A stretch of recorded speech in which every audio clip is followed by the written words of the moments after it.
नमस्कार दोस्तों, एक बार फिर से स्वागत है हमारे चैनल पर। दोस्तों, किसी जंगल में एक नीलकंठ पक्षी का जोड़ा रहता था। दोनों पति पत्नी एक दूसरे के लिए बड़े दिल जान से चाहते थी। नीलकंठ की जो पत्नी थी वो बड़ी ही जिज्ञासु स्वभाव की पक्षी।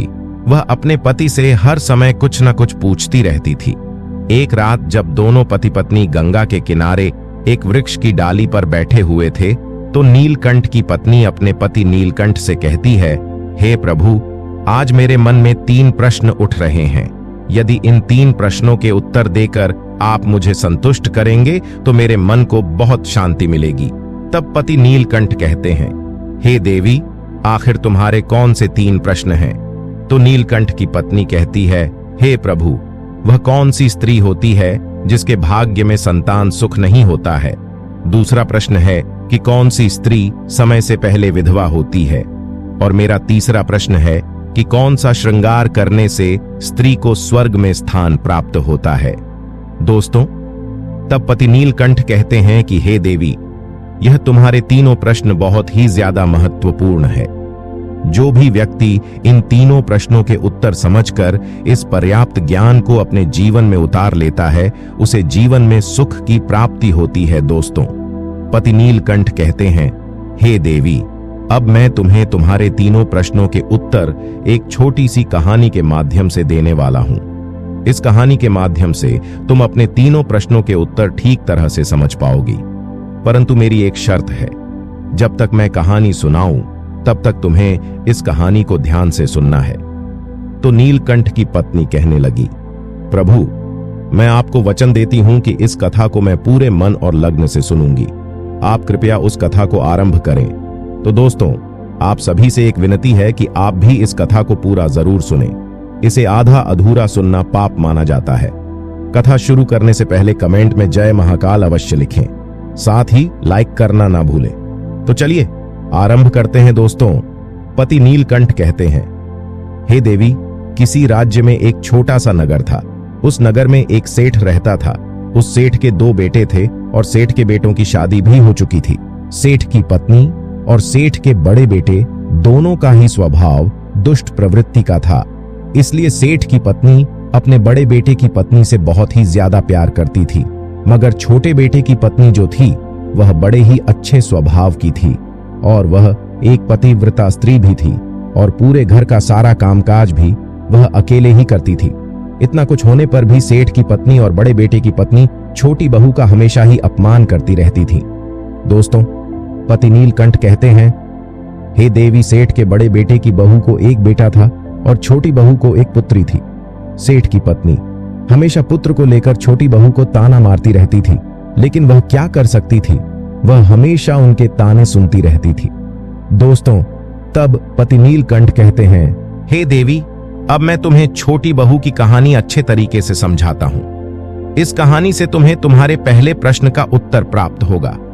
तुम्हारा पहला प्रश्न था कि कौन सी स्त्री के भाग्य में पुत्र की प्राप्ति नहीं होती है। तब पति नीलकंठ कहते हैं, देवी, उस सेठ की जो पत्नी थी वह पहले से ही बड़े ही दुष्ट स्वभाव की थी। उसके कुटिल स्वभाव से सभी घर वाले बहुत ही ज्यादा परेशान थे, परंतु अपनी सीधी सादी छोटी बहू को वह कुछ ज्यादा ही परेशान करती रहती थी। उसको सताने में उसको बहुत ही ज्यादा आनंद आता था। सेठ के छोटे बेटे की पत्नी का नाम शिल्पी था। बेचारी शिल्पी सुबह जल्दी उठ करके अपने कामकाज में जुट जाती थी। इतना करने पर भी सेठ की पत्नी की निगाहों में शिल्पी हमेशा खटकती रहती थी। एक दिन की बात है, शिल्पी घर में झाड़ू लगा रही थी तो सेठ की पत्नी बोली कि तेरे हाथ में जान नहीं है क्या? तू जल्दी जल्दी झाड़ू लगा, मैं मंदिर जा रही हूं। मेरे लौट कर आने से पहले तू भोजन बनाकर तैयार रखना और आते ही मैं उस भोजन को ग्रहण करूंगी और सुन अन्न का एक दाना भी बर्बाद ना हो पाए। बेचारी शिल्पी करती भी तो क्या, वह अपनी सास की बातों को सुनती रही। तब घर की सफाई करने के बाद शिल्पी खाना बनाने में लग गई। खाना बनाते समय वह मन में सोच रही थी कि मैं इतना काम करने के बाद भी एक पल के लिए चैन की सांस नहीं ले पाती हूं और मेरी सांस हर समय मेरे काम में कोई ना कोई गलती निकालती रहती है। शिल्पी यह सब सोच ही रही थी। जितने में दरवाजा खटखटाने की आवाज आई तो शिल्पी ने सोचा कि अभी तो भोजन तैयार ही हुआ है, लगता है मेरी सासू मां आज जल्दी ही लौट आई है। जब शिल्पी ने दरवाजा खोला तो उसने क्या देखा कि बाहर दरवाजे पर एक सन्यासी महात्मा खड़े हैं। दोस्तों, वह साधु महाराज शिल्पी से कहता है कि बेटी, तेरा सुहाग अमर रहे, बाबा को कुछ भोजन करा दे, मुझे बड़ी तेजी से भूख लग रही है। दोस्तों, पति नीलकंठ कहते हैं कि देवी शिल्पी बहुत सुशील और संस्कारी थी। उसने सोचा कि साधु महाराज को भोजन करा तो दूं, परंतु यदि मेरी सांस आ गई तो मेरी खैर नहीं। फिर कुछ देर सोच विचार करने के बाद में उसने सन्यासी को भोजन करने के लिए अंदर आने को कहा, और उसी समय शिल्पी के मन में विचार आया कि सांस से डरना कैसा, यदि मेरी सांस आ भी जाएगी और मुझसे कुछ कहेगी तो मैं उनसे कह दूंगी कि मैं अपने हिस्से का भोजन इन महात्मा को दे रही हूं। पति नीलकंठ कहते हैं, हे देवी। फिर ऐसा सोच करके शिल्पी साधु को अंदर ले गई और अतिथि धर्म का पालन करते हुए उस साधु को भोजन कराने लगी। अभी साधु भोजन कर ही रहा था कि शिल्पी की सांस आ गई, और फिर साधु को घर के अंदर बैठा भोजन करते देखकर के उसका गुस्सा 7वें आसमान पर जा चढ़ा और एकदम से साधु महाराज से कहने लगी, यहाँ पर क्या किसी प्रकार का भंडारा या दावत नहीं चल रही है, जो तो राह चलते भिख मंगों को घर में बिठाकर खिला रही हो। शिल्पी ने अपनी सांस को रोकने की बहुत कोशिश की, परंतु उस दुष्ट स्त्री ने सन्यासी को धक्के मारकर घर से बाहर निकाल दिया और उसका खाना उठाकर फेंक दिया।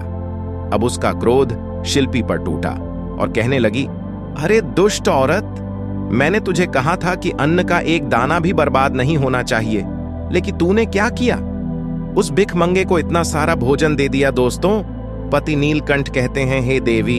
शिल्पी डरती हुए बोली, सासू मां, मैंने सन्यासी को अपने हिस्से का भोजन दिया है, इसमें आखिर इतना गुस्सा होने की क्या बात है? द्वार पर आए अतिथियों को कभी खाली हाथ नहीं भेजते हैं, ऐसा शास्त्र कहते हैं। पति नीलकंठ कहते हैं, इस प्रकार काफी देर तक सास बहू की तकरार चलती रही। अंत में उस कुटिल सास ने शिल्पी को भी धक्के मार मार करके घर से निकाल दिया। अब वह बेचारी रोती हुई घर का दरवाजा पिटती रह गई, परंतु उसकी सांस पत्थर जैसी बन गई। उसका दिल नहीं पसीजा। अब शिल्पी के पास में एक ही रास्ता बचा था कि वह अपने मायके में लौट जाए। दोस्तों, पति नीलकंठ कहते हैं, हे देवी। इस प्रकार शिल्पी दुखी होकर के अपने मायके के लिए निकल गई, और बीच रास्ते में एक घना जंगल भी पड़ता था। शिल्पी भूख प्यास से तड़पती हुई अपने मायके के लिए चली जा रही थी। तभी अचानक जोरों से बादल गरजे और मूसलाधार बारिश शुरू हो गई। पति नीलकंठ कहते हैं, बारिश से बचने के लिए शिल्पी ने एक पेड़ की शरण ली, लेकिन वर्षा का वेग इतना तेज था कि बचना मुश्किल हो गया था। अब उसी पेड़ की जड़ में एक कोटर बना था। शिल्पी यह सोचकर उसमें घुस गई कि बारिश रुकने के बाद में वह बाहर निकल आएगी, और जब तक वर्षा हो रही है वह कोठर के अंदर बारिश से अपनी सुरक्षा कर सकती है। दोस्तों, पति नीलकंठ कहते हैं, हे देवी। जब शिल्पी उस पेड़ के कोठर में घुसी तो उस कोठर के अंदर उसे एक साधु मिले। फिर संत ने कहा, बेटी रोना बंद करो। मुझे मालूम है कि तुम्हारे घर वाले तुम्हारा अनादर इसलिए करते हैं कि वह दुष्ट प्रवृत्ति के हैं, और तुम्हें ताना इसलिए मारते हैं कि तुम्हारी जेठानी को पुत्र की प्राप्ति हो गई है और तुम्हें अभी तक पुत्र की प्राप्ति नहीं हुई है। इसलिए तुम चिंता मत करो। मैं तुम्हें एक पर्ची देता हूं। इस पर्ची में जो उपाय लिखा है उसे पूरी निष्ठा से करना, और फिर तुम्हें एक गुणवान पुत्र प्राप्ति होगी। दोस्तों, इस प्रकार वह संत महात्मा पर्ची देकर वहां से अंतर्ध्यान हो गए। उधर जब वर्षा बंद हो गई तो शिल्पी को ढूंढता हुआ उसका पति वहां पर पहुंच गया, और फिर शिल्पी मायके न जाकर उसी जंगल में एक कुटिया बनाकर रहने लगी। पति नीलकंठ कहते हैं, हे देवी। एक दिन की बात है, शिल्पी को पुत्र का ख्याल आया और सोचने लगी कि यदि मेरे पास में भी एक पुत्र होता तो ससुराल में मेरी भी इज्जत होती। वह ऐसा सोच ही रही थी कि उसे संत की दी हुई वह पर्ची याद आ गई, और जब शिल्पी ने पुत्र प्राप्ति के लिए उस पर्ची को पढ़ा तो उसमें लिखा था कि बेटी, पुत्र प्राप्ति के लिए हमेशा स्त्री को रात्रि के समय पुरुष के बाईं तरफ सोना चाहिए। ऐसा करने से कुछ समय के बाद में बाई कर लेटने से नाक का दायां स्वर और दाहिनी करवट लेटने से नाक का बायां स्वर चालू हो जाता है, और फिर जब भी पुत्र प्राप्ति की इच्छा हो तो उस स्थिति में मिलन से पहले यह निश्चित कर लेना चाहिए कि पुरुष का दायां स्वर चलने लगे और स्त्री का बायां स्वर चलने लगे। उसी समय गर्भ धारण किया जाना चाहिए। ऐसा करने से निश्चित ही पुत्र की प्राप्ति होती है और इसके विपरीत नाक के स्वर चलने से पुत्री की प्राप्ति होती है। दोस्तों, पर्ची में आगे लिखा था कि मासिक धर्म शुरू होने के प्रथम 4 दिवस में मिलन से पुरुष रोग को प्राप्त होता है। 5वीं रात्रि में मिलन से कन्या की प्राप्ति होती है। 6ठी रात्रि में मिलन से पुत्र होता है। 7वीं रात्रि में मिलन से बंध्या पुत्री होती है। 8वीं रात्रि में मिलन से ऐश्वर्यशाली पुत्र होता है। 9वीं रात्रि में मिलन से ऐश्वर्यशाली पुत्री होती है। 10वीं रात्रि में मिलन से अतिश्रेष्ठ पुत्र होता है। 11वीं रात में मिलन से सुंदर व अच्छे संस्कार वाली पुत्री होती है। दोस्तों, पति नीलकंठ कहते हैं, हे देवी, इस प्रकार उस शिल्पी ने 10वीं रात अपने पति से मिलन किया और गर्भ धारण किया। अब सुबह स्नान आदि क्रिया से निवृत्त होकर के पूजा पाठ करके शिल्पी का पति लकड़ी काटने चला गया। उसके पति के जाने के बाद तूफान आ गया। अब शिल्पी की झोपड़ी तूफान में उड़ गई और भारी बारिशा होने लगी। और फिर शिल्पी बारिश से बचने के लिए एक पेड़ पर एक पता लिखती है। यह पता उसी कोटर का था जिस कोटर में शिल्पी बारिश से बचने के लिए पहले छुप गई थी। और शिल्पी ने पेड़ के ऊपर पता इसलिए लिखा था कि जब उसका पति वापस आए तो पेड़ पर लिखा हुआ पता पढ़ करके उसी कोटर के पास आ जाए। दोस्तों, पति नीलकंठ कहते हैं, हे देवी, उधर शिल्पी उस कोटर में आकर छुप जाती हैं, जो कोटर एक पेड़ की जड़ में बना हुआ था। उस पेड़ के पास में 2 राक्षसी का निवास स्थान था। इधर तो वह शिल्पी वर्षा से बचने के लिए उस कोटर में छुपी हुई थी और उधर वह दोनों राक्षसी बारिश से परेशान होकर के उस पेड़ की तरफ चली आ रही थी। फिर तो पेड़ के नीचे आकर के एक राक्षसी कहने लगी, अब तो चला भी नहीं जाता, वरना मन तो कर रहा था कि सोना टापू पर चली जाऊं। तभी दूसरी राक्षसी बोली, इसमें क्या बड़ी बात है, ये पेड़ हमें अभी उड़ा करके वहीं पहुंचा देगा जहां पर सोने का टापू है। दोस्तों, ऐसा कहकर कि वह दोनों राक्षसी पेड़ की शाख पर बैठ गईं और पेड़ एकदम से उड़ने लगा। उधर थकी हारी शिल्पी कोटर में छुपी हुई थी। कोटर में घुसते ही शिल्पी को नींद आ गई थी, लेकिन पेड़ के उड़ने से लगने वाले झटकों से शिल्पी की नींद खुल गई और पेड़ को उड़ता देखकर कि वह एकदम से घबरा गई। दोस्तों, जब शिल्पी ने कोटर से बाहर देखा तो पेड़ की डाल पर 2 राक्षसी बैठी थी। अंततः शिल्पी ने परिस्थिति के साथ समझौता किया और सोचा कि जो होगा अच्छा ही होगा। फिर कुछ देर की उड़ान के बाद में वह पेड़ एक सोना टापू पर पहुंच करके उतर गया। उधर दोनों राक्षसी को भूख लग रही थी, इसलिए वह दोनों शिकार की तलाश में निकल गई। पति नीलकंठ कहते हैं, हे देवी, उन दोनों राक्षस के जाने के बाद में शिल्पी कोटर से बाहर निकली और उसने चैन की सांस ली। अब जैसे ही शिल्पी ने सोना टापू पर फैली रेत को देखा तो एकदम से अचंभित में पड़ गई कि यह रेत तो चमचमा रही है। और जैसे ही शिल्पी ने रेत को हाथों में उठाया तो एकदम से चिल्लाने लगी, अरे ये तो सोने की रेत है। और फिर शिल्पी ने अपनी साड़ी की आंचल में वह जितनी रेत बांध सकती थी उसने बांध ली और पुनः आकर के उसी कोटर में छिप गई। दोस्तों, पति नीलकंठ कहते हैं, इधर तो शिल्पी का उस कोटर में वापस जाना हुआ। उधर दोनों राक्षसी पेड़ पर वापस आ गई और वह आपस में कहने लगी, आज तो भरपेट खाना खा करके पूरी तृप्ति हो गई, अब चलो वापस लौट चलते हैं हम जहां से आए थे। और फिर इस प्रकार थोड़ी देर में वह पेड़ उड़ करके उसी स्थान पर पहुंच गया जहां से वह पेड़ उड़ करके गया था। भगवान नीलकंठ कहते हैं, देवी, वह शिल्पी तब तक उसी कोटर में छुपी रही जब तक किसी कार्यवश वह राक्षस हंसी उस पेड़ से चली नहीं गई। और जैसे ही वह दोनों उस पेड़ से चली गई, वैसे ही शिल्पी सोने की रेत लेकर करके उस कोटर से बाहर आ गई और मन में सोचने लगी कि इतना सारा सोना देख करके मेरी सासू माँ खुश हो जाएगी और अब मैं अपने ससुराल वापस जाऊंगी और अपनी सासू माँ को इतना सारा सोना दूंगी। फिर वह मुझसे कभी भी नफरत नहीं करेगी और मुझसे प्यार करने लगेगी। पति नीलकंठ कहते हैं, हे देवी, इधर तो शिल्पी ऐसा सोच रही थी, तब तक शिल्पी का पति शिल्पी को ढूंढता हुआ उसी कोटर की तरफ आ जाता है और शिल्पी अपने पति को सारी बात बताती है और अपने पति के साथ वापस अपने ससुराल पहुंच करके अपनी सासू माँ से कहती है, देखो सासू माँ, मैं आपके लिए क्या लाई हूं। और ऐसा कहकर के वह सारा सोना अपनी सास को देती है और उसे सोना कैसे प्राप्त हुआ वह सारी घटना भी अपनी सास को बता देती है। पति नीलकंठ कहते हैं, सोना लेने के बाद में शिल्पी की सांस एकदम से क्रोधित होकर के बोली, अरे मूर्ख औरत, तू बस इतना ही सोना लेकर आ गई। इतने सोने से क्या होगा? मैं होती तो बहुत सारा सोना लेकर आ जाती। फिर अपनी सांस की बात सुनकर के वह शिल्पी कहने लगी, मां जी, हमारी 3-4 पीढ़ियों के लिए इतना सोना काफी है। तो सांस कहने लगी, अरे मूर्ख, सोना भी काफी होता है क्या? जितना हो उतना ही कम है। अब देख, मैं जाऊंगी और कितना सोना लेकर आती हूं। पति नीलकंठ कहते हैं, हे देवी।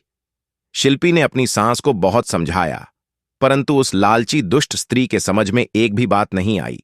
उसने शिल्पी की एक भी बात नहीं सुनी और जाकर के उसी पेड़ के कोटर में बैठ गई। उधर वह दोनों राक्षसी जैसे ही पेड़ पर आई तो एकदम से वह पेड़ उड़ने लगा। इधर तो पेड़ उड़ता हुआ जा रहा था, उधर वह शिल्पी की सांस मन ही मन में बहुत खुश हो रही थी कि आज मैं बहुत सारा सोना एक साथ लेकर के लाऊंगी। पति नीलकंठ कहते हैं, इधर तो शिल्पी की सांस अपने मन में खुशियां मना रही थी। उसी समय एक राक्षसी कहने लगी, चलो आज स्वर्ण द्वीप पर ना चलकर के मत्स्य द्वीप पर चलते हैं। आज मछलियां खाने का बहुत मन कर रहा है। और फिर जैसे ही राक्षस ने मछली खाने का मन बनाया, वैसे ही वह पेड़ मत्स्य द्वीप की तरफ उड़ चला। पति नीलकंठ कहते हैं, हे देवी। इस प्रकार राक्षस की बात सुनकर के कोठर में बैठी वह लालची स्त्री स्वयं पर संयम नहीं रख सकी और एकदम से बोल पड़ी, अरे तुम सोना टापू क्यों नहीं जा रही हो? मत्स्य द्वीप मत जाओ, सोना टापू पर चलो। अब जैसे ही उस लालची स्त्री इतनी आवाज दी तो राक्षस इसमें कोई जरूर छिपा बैठा है। और उन्होंने एकदम से जैसे ही कोटर में प्रवेश किया और फिर जैसे ही उन दोनों राक्षस इस लालची स्त्री को देखा तो एकदम से उसे उठाकर के पेड़ से नीचे फेंक दिया और धरती पर गिरते ही उस लालची स्त्री की मौत हो गई। अब जैसे ही सूचना उसके घर वालों को मिलती है तो उस स्त्री का पति यानी शिल्पी का ससुर शिल्पी के पास जाता है और उससे कहते हैं, बेटी, मैं तो उसे पहले से ही समझाता था कि तू ऐसा काम मत कर। कभी भी किसी को लालच नहीं करना चाहिए और बहुएं बेटी की तरह होती हैं, उनको प्यार देना चाहिए। मगर उसने मेरी एक भी बात नहीं मानी और उसे उसके कर्मों का फल आज मिल गया। पति नीलकंठ कहते हैं, हे देवी। उधर शिल्पी अपने पति के साथ में सुखपूर्वक जीवन यापन करने लगी। फिर कुछ समय गुजरने के बाद में शिल्पी को एक गुणवान पुत्र की प्राप्ति हुई और पुत्र की प्राप्ति के बाद शिल्पी की खुशी का ठिकाना नहीं रहा और वह भगवान का शुक्रिया करने लगी। उधर सेठ के बड़े बेटे की बहू, जो हमेशा शिल्पी को पुत्र को लेकर ताने मारती रहती थी, जब शिल्पी को पुत्र की प्राप्ति हो गई और उसे धन भी प्राप्त हो गया, उधर सेठ के बड़े बेटे और बहू के दिन गरीबी में गुजरने लगे तो सेठ की बड़ी बहू जाकर के शिल्पी के आगे हाथ जोड़ करके अपनी गलती के लिए माफी मांगने लगती है। शिल्पी एक बहुत ही दयावान स्त्री थी और बहुत ही मधुर संबंध वाली स्त्री थी, इसलिए वह अपनी जेठानी को माफ कर देती है और वह जो भी सोना लेकर आई थी उसमें से कुछ सोना वह अपनी जेठानी को भी दे देती है। इस प्रकार वह पूरा परिवार अच्छे से जीवन यापन करने लगता है। पति नीलकंठ कहते हैं, देवी, इस प्रकार जब समय धीरे धीरे सुखपूर्वक व्यतीत होने लगा तो सेठ की बड़ी बहू का जो पुत्र था वह अवगुण था, इसलिए उसने सारा धन अवगुणों में बर्बाद कर दिया। और शिल्पी को जो पुत्र हुआ था वह बहुत ही गुणवान था। वह अपने जीवन में इतना आगे बढ़ा कि उसने अपने माँ बाप का नाम रोशन कर दिया। और फिर जब शिल्पी और उसकी जेठानी का जीवन समाप्त हुआ तो शिल्पी को स्वर्ग की प्राप्ति हुई और उसकी जेठानी को नरक में स्थान मिला। पति नीलकंठ कहते हैं, देवी, तुम्हारा पहला प्रश्न था कि कौन सी स्त्री के भाग्य में पुत्र नहीं होता, तो समझ लो, संत के द्वारा दिए गए पचे के विपरीत जो कार्य करते हैं उनके भाग्य में पुत्र योग नहीं होता। देवी, तुम्हारा दूसरा प्रश्न था कि कौन सा गहना पहनने से स्त्री या पुरुष की दर्दनाक मौत होती है, तो समझ लो, वह है लालच रूपी गहना जो सेठ की पत्नी ने पहना था और खूब सारा सोना लाने के लालच में कोटर घुस गई और राक्षसों द्वारा नीचे फेंक दिए जाने के कारण सेठ की पत्नी दर्दनाक मौत हो गई। इसलिए लालच रूपी गहना कभी नहीं पहनना चाहिए। देवी, अब तुम्हारा तीसरा प्रश्न था कि कौन सा श्रृंगार करने से स्त्री को स्वर्ग में स्थान मिलता है, तो वह चरित्र रूपी श्रृंगार यानी कि चरित्रवान और पतिव्रता स्त्री सेठ की छोटी बहू शिल्पी की तरह मृत्यु के बाद स्वर्ग में जाती है। इसलिए हर विवाहित स्त्री को पतिव्रता और चरित्रवान होना चाहिए। दोस्तों, आपको यह कहानी कैसी लगी? कृपया हमें कमेंट में जरूर बताएं। धन्यवाद।